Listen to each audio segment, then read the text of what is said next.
The Tale of Transposition is a classic Japanese tale from the late Heian period. It tells the story of a nobleman's son and daughter, whose personalities and behavior defy traditional gender roles. The son is gentle and shy like a girl, while the daughter is bold and active like a boy. As they grow, their father struggles with their unusual traits in a society bound by strict expectations. This tale explores identity, family, and the conflict between nature and convention. Long ago, there lived a man of high rank. Gon Dainagon also served as commander of the Imperial Guards. He was intelligent, gentle, well-mannered, and admired by all. From the outside, he appeared to lack nothing, but deep in his heart, he carried a sorrow that never lifted. He had two wives. One, the daughter of the Gen clan's minister, bore him a beautiful son. The other, from the Fujiwara clan, gave birth to a radiant daughter. Blessed with both a son and a daughter, he raised them with great care.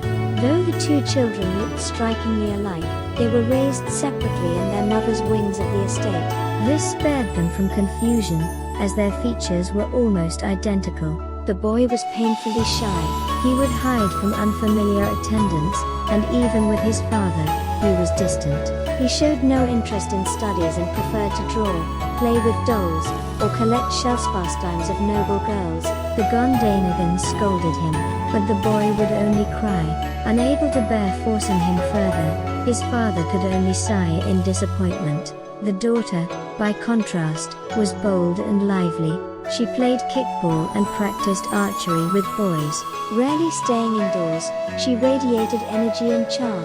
When guests arrived, she would join their poetry recitations and flute performances, surprising all with her skill though no one had ever taught her. She played and composed like a young nobleman. The guests were charmed.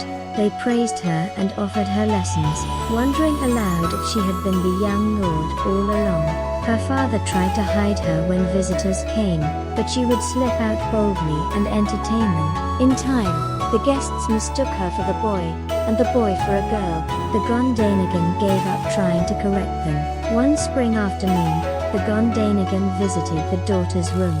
Though she was truly his son, as always, she stayed hidden behind curtains, plucking the strings of a koto.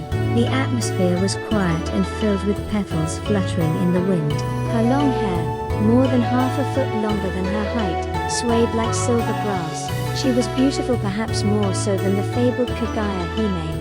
Her father watched in silence, his eyes clouding with tears. As he brushed her hair aside, she flushed in embarrassment, sweat gathering at her brow. Her face bloomed like a red plum blossom. Her downcast eyes shimmered with unshed tears, stirring his heart with painful tenderness.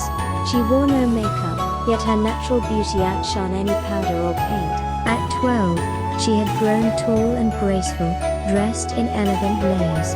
Her father thought, perhaps she must become a nun. What else can be done?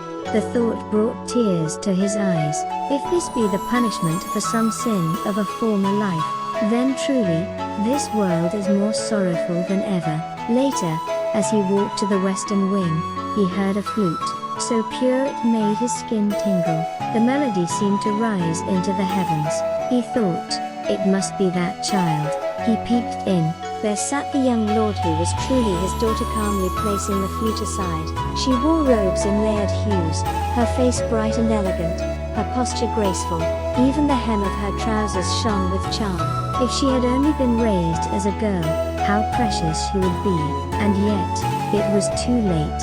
She laughed and played among the sons of noblemen, just another one of them. What should he do? He couldn't raise her as a girl now. Should he send her to a temple? But that would be cruel. They were both too gifted for such fates, and yet what else could be done? Despite their extraordinary talents, brilliant in study, music, poetry, his sorrow only deepened. All he could feel was pity for both his children and himself. If you enjoyed this video and wish to see the next chapter, please consider subscribing and giving it a like. Your support helps us share more beautiful tales from classic Japan.